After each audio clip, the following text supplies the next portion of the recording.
почитувани представници на медиумите, почитувани граѓани. Хаосот и неспособноста на Социјалдемократскиот сојуз не може да се сокрие. Граѓаните секојдневно гледаат како расипничката власт на Заев ја доведува државата пред колапс на секое поле и тие се подготвени да го казнат на престојните избори на 15 октомври. Затоа Социјалдемократскиот сојуз е во очај и паника. Заев знае дека неговите лаги веќе не минуваат и дека неминовно ќе се соочи со изборниот пораз и казната од народот.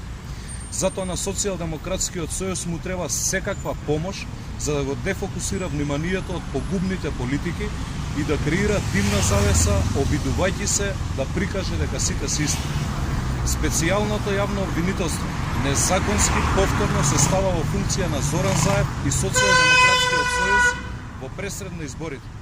Соочени со огромниот изборен пораз во Прилеп, само еден ден по промоцијата на најуспешниот градоначалник на Прилеп Маријан Ристевски, Катица Јанева одлучи да прави спектакли и да отвара политички монтирани предистражни постапки. Овие конструирани постапки немаат никаква допирна точка со правото, ниту пак имаат цел да истражуваат некакви индици. Единствената цел на овие постапки е предизборен притисок, заплашување, дефокусирање од кампањата и јавно оцрнување преку медиумите под контрола на Социјалдемократскиот сојуз.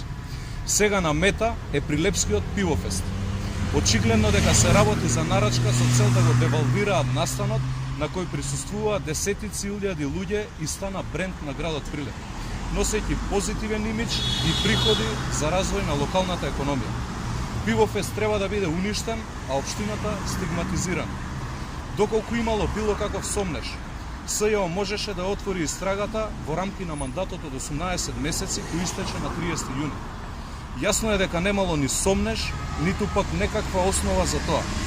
Единствено што е сега ново е стравот дека Социјалдемократскиот сојуз драматично губи во Прилеп и им треба секаква можна поддршка. Тоа е причината заради која Социјалдемократскиот сојуз се обидува со помош на партиската канцеларија СЈО да влијае на рейтингот на кандидатот за градоначалник од Прилеп.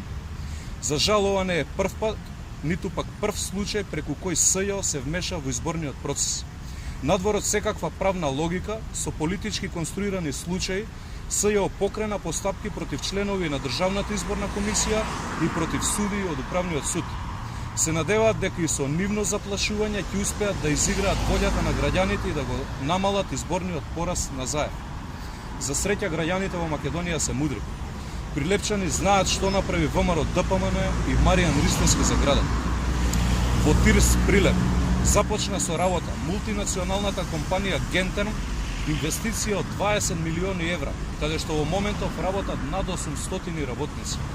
Во 2016 година во Тирс Прилеп се изгради и објектот на германската компанија Акопласт, која во иднина се очекува да вработи над 150 нови лица.